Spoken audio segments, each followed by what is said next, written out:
La créolisation dit « les êtres humains se rassemblent et forment quelque chose en commun ». Voilà ce qui m'intéresse dans l'histoire. Et là où vous êtes pris à revers, c'est que ce qui a fécondé la France, c'est cette immense idée de l'être humain qui est créateur de sa propre histoire. C'est l'humanisme, c'est Pic de la Mirandole, c'est la fin du XVe siècle.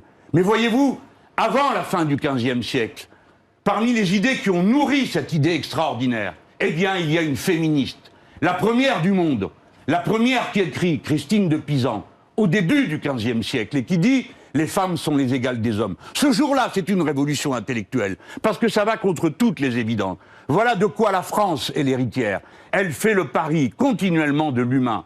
Monsieur Zemmour, nous serons nombreux à ne pas vous laisser faire. Vous ne chasserez pas les musulmans. Vous ne les obligerez pas à choisir entre l'islam et la France, pas plus que la génération précédente des hommes comme moi n'a admis qu'on demande aux juifs de choisir entre leur religion et la France, ni aux chrétiens de choisir entre leur religion. La religion est une affaire privée. Ce que nous avons en commun, c'est la cité. Et aujourd'hui, personne ne conteste que la loi de la cité s'impose à tout le monde. Alors il y en a qui la violent. Mais pour autant, personne ne dit « la loi n'existe pas ». Ce n'est pas vrai. Vous dites « ces cultures se sont rassemblées dans une seule ». Et vous appelez ça la créolisation. C'est Édouard Glissant qui appelle ça comme mais ça. je vais, si vous me permettez, je ne vous ai pas interrompu. Soyez gentil, vous avez fait une longue tirade, je n'ai rien dit, donc laissez-moi tenir mon raisonnement. Encore. Vous appelez ça créolisation. Moi, excusez-moi, j'appelle ça d'un vieux mot républicain. Ça devrait vous plaire. J'appelle ça l'assimilation. L'assimilation, c'est, comme disait le grand historien Brodel, ce qui a permis l'intégration sans douleur. L'assimilation, ça veut dire faire sienne l'histoire de France, la culture française, les mœurs françaises.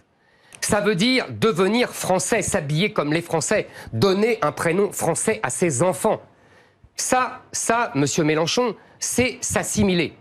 Créoliser, je ne sais pas ce que ça veut dire en vérité. J'ai regardé, parce que maintenant vous avez mis en vedette Édouard Glissant. En fait, c'est une espèce de chimère pseudo-poétique pour vanter une fois de plus la mondialisation et ses grands mérites.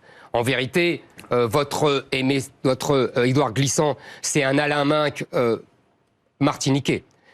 La créolisation, ce n'est que le nouveau mot que vous avez trouvé pour parler de multiculturalisme, de droit à la différence. En fait, vous vous êtes converti à l'idéologie que vous combattiez dans les années 80.